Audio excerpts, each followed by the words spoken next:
नमस्कार साथियों। साथियों, हम बायो सेक्शन पे चल लेते हैं।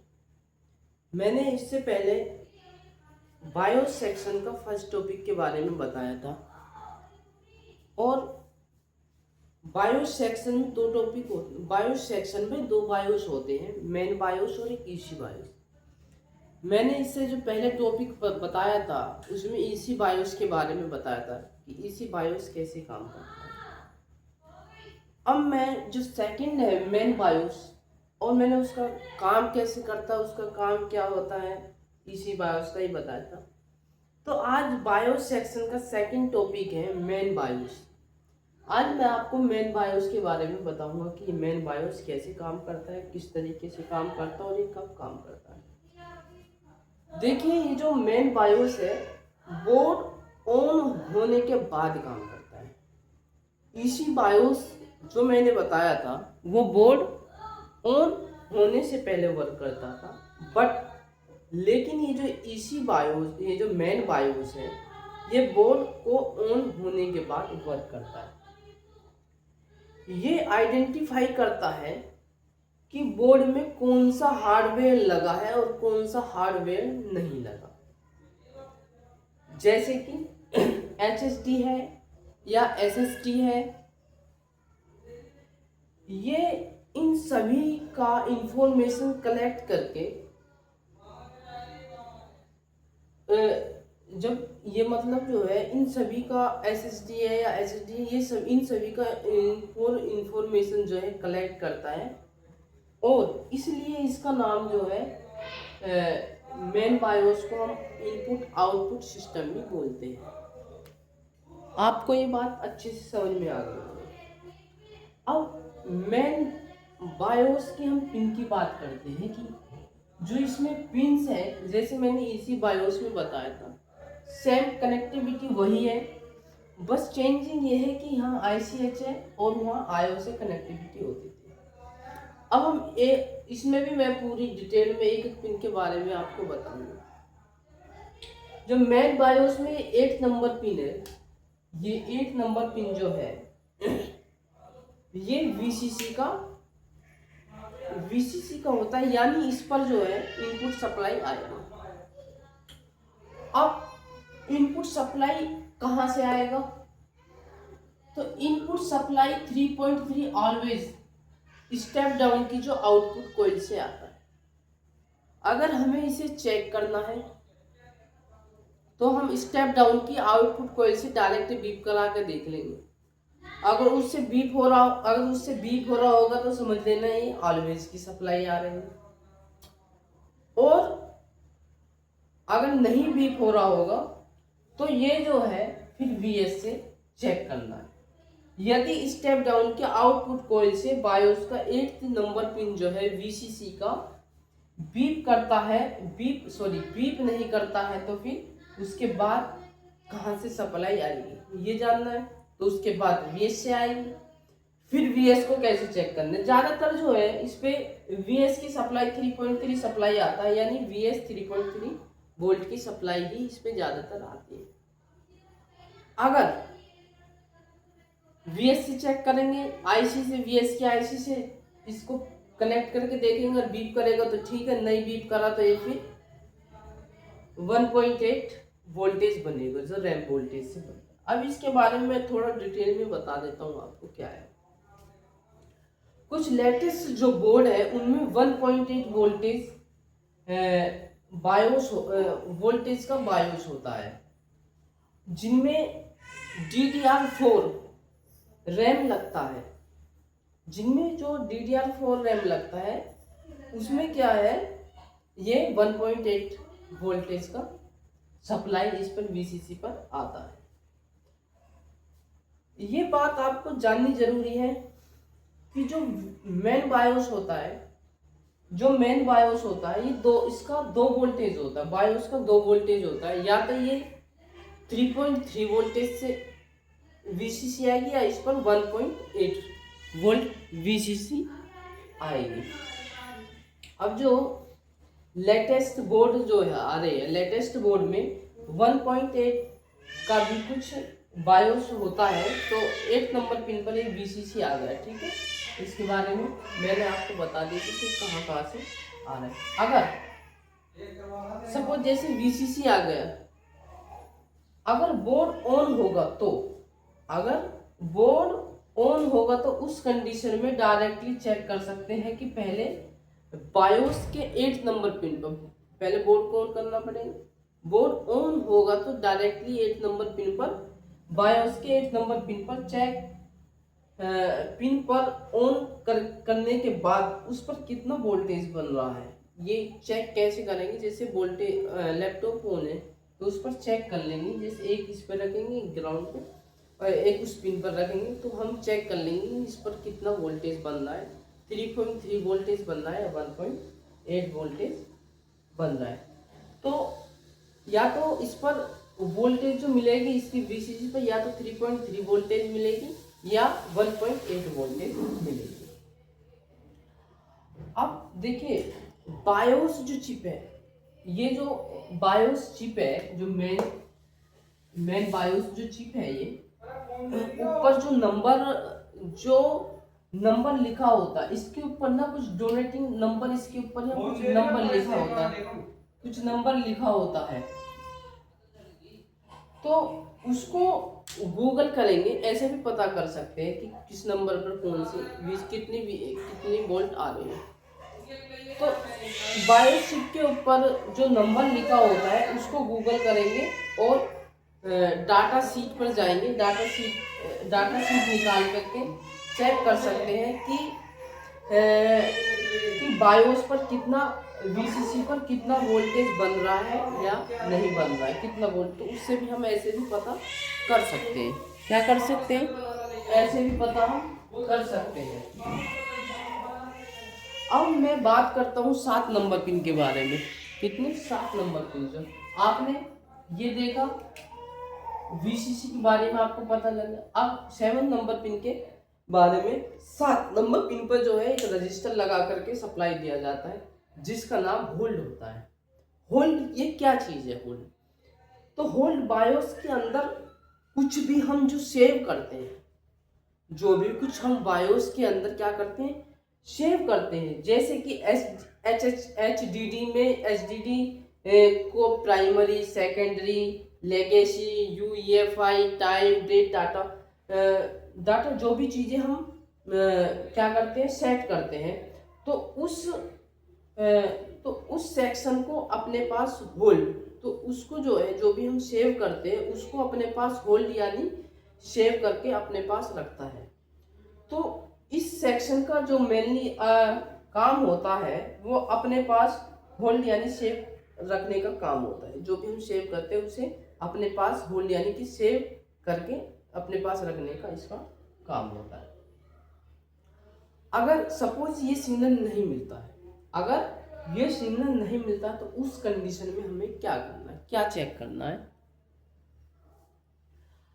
तो बायोस की सेटिंग, ध्यान से सुनिएगा, बायोस की सेटिंग के अंदर कुछ सेव करेंगे। ऐसी कंडीशन, अगर इस पर वोल्टेज नहीं मिलता है तो क्या कंडीशन बनेगा? अगर बायोस की सेटिंग के अंदर हम कुछ भी सेव करेंगे तो वो सेव नहीं होगा। अगर इस पर सप्लाई नहीं मिलेगा, अगर इस पर, तो वो सेव नहीं होगा। अगर ये प्रॉब्लम देखने को, ऐसी प्रॉब्लम मतलब जो है देखने को आपको मिलेगी, तो इस कंडीशन में जो रजिस्टर है, रजिस्टर और बायोस की पिन को चेक कर लेंगे, रजिस्टर और बायोस की पिन को चेक कर लेंगे। तो क्या कर लेंगे? चेक कर लेंगे। अब आपको आई होप कि 7 नंबर पिन के बारे में आपको पता चल गया होगा कि 7 नंबर का काम क्या है। हम कुछ भी सेव करते हैं, हम क्या करते हैं, कुछ भी सेव करते हैं तो ये उसे होल्ड यानी कि सेव रखने का काम करता है। इसका सिर्फ इतना काम होता है। अब हम चलते हैं छठे और 5वें पिन पर, जो किलो का डाटा का होता है। किसका होता है? किलो का डाटा का 6 और 5 नंबर पिन जो होता है, ठीक है। किलो को डाटा का क्या काम होता है? तो जो किलो को डाटा होता है ये PCH और आईसी, क्लॉक और डाटा क्या करता है, पीसीएच और आईसी आईसी की कॉम्बिनेशन को देखता है। क्या करता है, पीसीएच और आईसी की कॉम्बिनेशन को देखता है कि दोनों में, पीसीएच और आईसी के कॉम्बिनेशन को देखता है कि दोनों में प्रॉपर तरीके से कॉम्बिनेशन हो रहा है या नहीं। ये काम क्लॉक और डाटा का होता है, ठीक है। अब बायोस में देखिए ये कॉम्बिनेशन को देखता है। अब एक चीज है कि अगर बायोस में प्रोग्राम सही नहीं होगा, क्या होगा, नहीं सॉरी, अगर बायोस में प्रोग्राम सही होगा तो लैपटॉप ऑन होने देगा। ये क्या काम करेगा, अगर बायोस में प्रोग्राम सही होगा तो ये क्या है, पीसीएच, ये जब जाएगा तो ये तब लैपटॉप को ऑन, बायोस में प्रोग्राम सही होगा तो लैपटॉप को जो है बायोस, ये आईसीएच जो है, पीसीएच जो भी लगा होगा उसे ऑन, यानी कि ये लैपटॉप को तब ऑन होने देगा। और नहीं होगा, अगर प्रोग्राम सही नहीं होगा तो लैपटॉप को क्या करेगा, ये ऑन नहीं होने देगा। अब हम चौथे नंबर पर चलते हैं। ये हो क्लॉक और डाटा के मैंने बारे में बता दिया कि आईओ और पीसीएच के कॉम्बिनेशन को देखता है। अब नंबर 4 पर ये है ग्राउंड। आपको पता है एक ग्राउंड को हमें चेक करना है, तो एक मल्टीमीटर के एक प्रोब को इस पर रखेंगे और एक को ग्राउंड पर रखेंगे, चेक बीप कर रहा है तो ये ग्राउंड है, ठीक है। ये ग्राउंड 4 नंबर पिन जो होता है ऑलरेडी वो ग्राउंड होता है। अब बात करते हैं 3 नंबर पिन की। ये 3 नंबर पिन जो है, पिन WP यानी कि राइट प्रोटेक्ट, क्या होता है, राइट प्रोटेक्ट। और राइट प्रोटेक्ट का जो काम होता है, हम बायोस के अंदर पासवर्ड जो लगाते हैं, हम क्या करते हैं, जो बायोस के अंदर पासवर्ड लगाते हैं उस पासवर्ड को सेव रखने का काम WP का होता है। यानी कि क्या है, यानी कि पासवर्ड को सेव रखने का जो काम होता है वो WP का यानी कि राइट प्रोटेक्ट का काम होता है। अब CS नंबर 2 पर आपको आई होप कि ये भी समझ में आ गया होगा।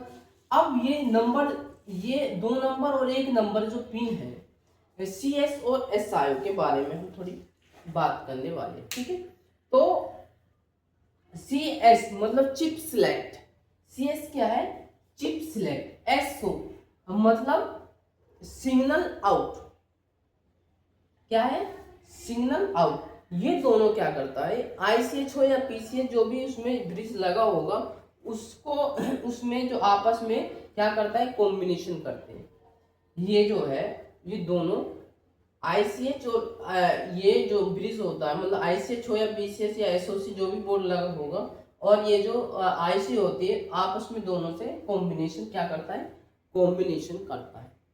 अब देखिए मैंने उसमें प्रॉब्लम्स नहीं बताई थी जो ईसी बायोस बताया था, क्योंकि दोनों में प्रॉब्लम सेम थी, तो मैंने सोचा कि मेन बायोस में ही प्रॉब्लम को मैं इजीली बता दूंगा।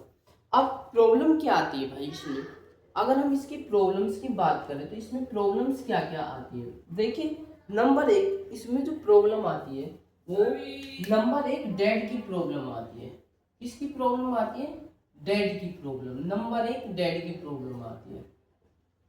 अब डेड की प्रॉब्लम कैसे आएगी, अब डेड की प्रॉब्लम में क्या है, डेड जो है, डेड प्रॉब्लम में ईसी बायोस, जो डेड प्रॉब्लम है वो ईसी बायोस से जो पहले बताया था मैंने उससे भी आ सकती है, और डेड की प्रॉब्लम मेन बायोस से भी आ सकती है। अगर ईसी बायोस के बारे में पता करना है, अगर ईसी बायोस के बारे में जो मैंने पहले बताया था फर्स्ट टॉपिक, उसके बारे में अगर पता करना है कि ये ओके है या नहीं, तो हम क्या करेंगे, जो यदि RSM रीसेट का मैंने आयो सेक्शन में आपको बताया था, यदि RSM रीसेट का सिग्नल आउट हो रहा है तो जो ईसी बायोस है, ईसी बायोस क्या है हमारा ओके होता है, जो कि RSM रीसेट के बारे में मैंने आयो सेक्शन में आपको बता दिया था। अगर लैपटॉप डेड प्रॉब्लम में है, एक नोट करने वाली बात है कि अगर लैपटॉप डेड प्रॉब्लम है तो सबसे पहले हमारा काम होगा, क्या काम होगा, बायोस को रीप्रोग्राम करके, तो बायोस को रीप्रोग्राम करके चेक करना, क्या करना, चेक करना, एक एक करके हम दोनों बायोस को दोनों बायोस को क्या करेंगे, प्रोग्राम करके ही चेक कर सकते हैं, करके ही चेक क्या कर सकते हैं, दोनों को चेक कर सकते हैं। उसके बाद बोर्ड ऑन नहीं होता है, जैसे कि हम लैपटॉप डेड आए तो हमें सबसे पहले क्या करना है, दोनों बायोस को रीप्रोग्राम करना है और फिर चेक करना है। अगर उसके बाद भी बोर्ड क्या होना, बोर्ड ऑन नहीं होता है, तो फिर हम क्या करेंगे, आयो सेक्शन को चेक करेंगे, आयो सेक्शन का फिर फॉल्ट है। सेकंड नंबर पर अगर इसमें जो प्रॉब्लम आती है नो डिस्प्ले की, नो डिस्प्ले की प्रॉब्लम में, नो डिस्प्ले के जो प्रॉब्लम में सबसे ज़्यादा रिस्पॉन्सिबल जो होता है वो मेन बायोस होता है। बोर्ड में अगर सबसे ज़्यादा कोई रिस्पॉन्सिव नो डिस्प्ले अगर लैपटॉप में आती है, तो अगर सबसे ज़्यादा कोई रिस्पॉन्सिबल होता है तो वो क्या होता है, मेन बायोस होता है। मेन बायोस, तो इस कंडीशन में मेन बायोस को रीप्रोग्राम करके चेक करेंगे, क्या करेंगे, चेक करेंगे। अगर नो डिस्प्ले की प्रॉब्लम लैपटॉप पे आ रही है, तो सबसे पहले क्या करना है, मेन बायोस को, जो मैं बता रहा हूँ ये मेन बायोस है, ठीक है, ये मैंने पहले इसी बायोस के बारे में बताया था, ये है मेन बायोस, ठीक है। तो अगर नो डिस्प्ले की प्रॉब्लम आ रही है तो सबसे पहले हम मेन बायोस को रिप्रोग्राम करेंगे, उसके बाद चेक करेंगे, चेक कर लेंगे, ठीक है। अब मैंने आपको दो प्रॉब्लम के बारे में बताया, कौन, डेड प्रॉब्लम और नो डिस्प्ले की प्रॉब्लम के बारे में। नंबर तीसरी जो इससे रिलेटेड प्रॉब्लम आती है, क्या आती है, नंबर तीसरी जो रिलेटेड इससे प्रॉब्लम आती है, वो कौन सी प्रॉब्लम आती है, वो प्रॉब्लम आती है बायोस लोगो हैंगिंग प्रॉब्लम। क्या आती है, बायोस लोगो हैंगिंग प्रॉब्लम आती है। कई बार क्या होता है कि जब हम कोई भी कंपनी का लैपटॉप होता है, जैसे कि HP, डेल और A to Z जितने भी होते हैं, जैसे HP और डेल, और लैपटॉप के जितने भी पेरिफेरल डिवाइस होते हैं, पेरिफेरल डिवाइस मतलब जब बाहर के जैसे डिवाइस होते हैं, यानी कि जो केबल होते हैं बाहर के, वो कीबोर्ड, ये सभी ओके होते हैं, डिवाइस सभी ओके हैं, लेकिन HP या डेल का जो लोगो होता है, उस लोगो पर जाकर ही लैपटॉप क्या हो जाता है, हैंग हो जाता है या हैंग हो जा रहा है। तो उस कंडीशन में उससे आगे नहीं बढ़ पा रहा है, तो उस कंडीशन में मेन बायोस को ही रीप्रोग्राम करेंगे। नो डिस्प्ले की प्रॉब्लम आ रही है या जो है लोगों पर जाकर हैंग हो रहा है, तो उस कंडीशन में हम मेन बायोस को ही रीप्रोग्राम करेंगे। तो फिर ये प्रॉब्लम क्या हो जाएगा हमारा, अगर इसको रीप्रोग्राम कर देंगे तो ये प्रॉब्लम हमारा क्या हो जाएगा, सोल्व हो जाएगा। अब एक प्रॉब्लम मैंने अभी आपको dead problem, no display problem, तीसरा मैंने बताया आपको लोगो हैंगिंग प्रॉब्लम, और अब मैं चौथा आपको बता रहा हूं बायोस सेटिंग प्रॉब्लम। क्या है, बायोस सेटिंग प्रॉब्लम। अब मैं बायोस सेटिंग प्रॉब्लम के बारे में आपको बताने जा रहा हूँ कि कई बार क्या होता है कि लैपटॉप ओके तो होता है, क्या होता है, लैपटॉप ओके तो होता है, लेकिन बूट मेन्यू ही नहीं खुलता है, या कोई सेटिंग कर रहे हैं तो सेटिंग के अंदर ही हम एंट्री नहीं कर पा रहे हैं, क्या एंट्री ही नहीं कर पा रहे हैं। तो उस केस में क्या होता है, मेन बायोस जो है करप्ट हो चुका है। तो उस केस में क्या है, मेन बायोस करप्ट हो चुका है। तो इस कंडीशन में हम मेन बायोस को हमें जो मेन बायोस है, इसको हमें रीप्रोग्राम करना पड़ेगा। तो बहुत सारे बोर्डों में ये दिक्कतें आती है, ज़्यादातर जो दिक्कत है इन बोर्डों में इस तरह की प्रॉब्लम्स आती है। अब नंबर 5वां जो है लेट डिस्प्ले प्रॉब्लम। नंबर 5 क्या है, late display problem. Display problem. किसकी है? Late display problem. कई बार क्या होता है कि हम लैपटॉप तो ओके होता है लेकिन सॉरी आज के जो आज के टाइम के जो लैपटॉप आ रहे हैं कुछ न्यू मॉडल के जो लैपटॉप आ रहे हैं उनके अंदर क्या हो रहा है कि जो है उनके अंदर क्या हो रहा है अब तो क्या होता है जब लैपटॉप को अपडेट करते हैं तो उस समय बायोस भी अपडेट हो जाने के कारण या हो जाने की वजह से बायोस को जो फाइल है बायोस का जो फाइल है वो क्या हो जाता है? मिसमैच हो जाता है। ध्यान से सुनिए मैंने क्या बोला। जब लैपटॉप को अपडेट करते हैं तो उस समय बायोस भी क्या हो जाता है? जब लैपटॉप को अपडेट करते हैं तो बायोस भी अपडेट हो जाता है और अपडेट हो जाने की वजह से बायोस का फाइल क्या हो जाता है? मिसमैच हो जाता है। क्या हो जाता है? मिसमैच हो जाता है, जिस वजह से लैपटॉप ऑन करते हैं तो लैपटॉप 1 या 2 मिनट के बाद लैपटॉप ऑन होता है के बाद डिस्प्ले आता है, यानी लेट डिस्प्ले का प्रॉब्लम हो जाता है। तो उस कंडीशन में भी ये फॉल्ट बायोस से रिलेटेड, तो ये फॉल्ट भी जो है बायोस से रिलेटेड ही होता है।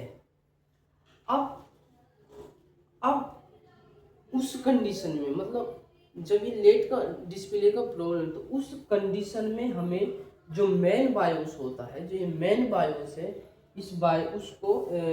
इसको जो है या तो पुराने जो फाइल अगर आपके पास होता है आपके पास, या नेट से डाउनलोड करके उस फाइल को डाल के हम जो क्या कर सकते हैं, हम प्रोग्राम कर सकते हैं। या तो हमारे पास पुराने फाइल्स हो उन्हें डाल के इसे प्रोग्राम कर सकते हैं, नेट से डाउनलोड करके प्रोग्राम कर सकते हैं। सेकंड ऑप्शन, अगर हमारे पास ये ऑप्शन नहीं है, सेकंड ऑप्शन क्या है? हम क्या करेंगे? अगर मान लीजिए हमारे पास ये फाइल नहीं है, क्या है? ये फाइल नहीं है, तो उस कंडीशन में हम क्या कर सकते हैं? तो इसका जो रीजन फाइल होता है उसको हमें रिप्लेस करना होगा। क्या करना होगा? रिप्लेस, यानी बायोस को एडिट करना पड़ता है। इस बायोस को क्या करना पड़ता है? एडिट करना पड़ता है। इस केस में तब जाकर के हमारा ये प्रॉब्लम सॉल्व हो जाएगा। तो इसमें मैंने आपको 2 ऑप्शन बताए थे। एक तो रीजन फाइल का बताते हैं कि रीजन फाइल को रिप्लेस करना है, यानी कि एडिट करना है। दूसरा मैंने बताया कि आपके पास या तो पुरानी जो फाइल हो ये उन्हें डालने के, या फिर जो नेट से डाउनलोड करके उन्हें डाल के आप इस मतलब बायोस को प्रोग्राम कर सकते हैं। अभी फिलहाल हमने जो है क्या बताया इसके बारे में। अभी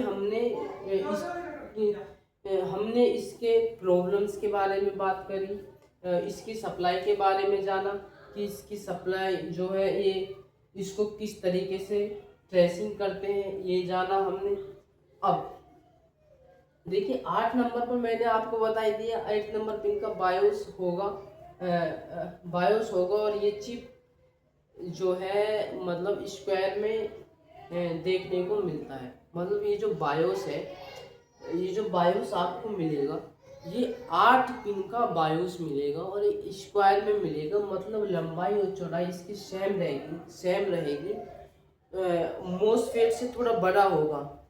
मोसफेट की लंबाई ज़्यादा चौड़ाई कम रहती है, इसकी लंबाई और चौड़ाई दोनों सेम रहेगी। मोसफेट में भी ये कॉन्सेप्ट समझना है, मोसफेट में भी 8 पिंस रहती और इसमें भी 8 पिंस, बट लेकिन इसे पहचानने का तरीका ये है कि ये उससे थोड़ा बड़ा होगा।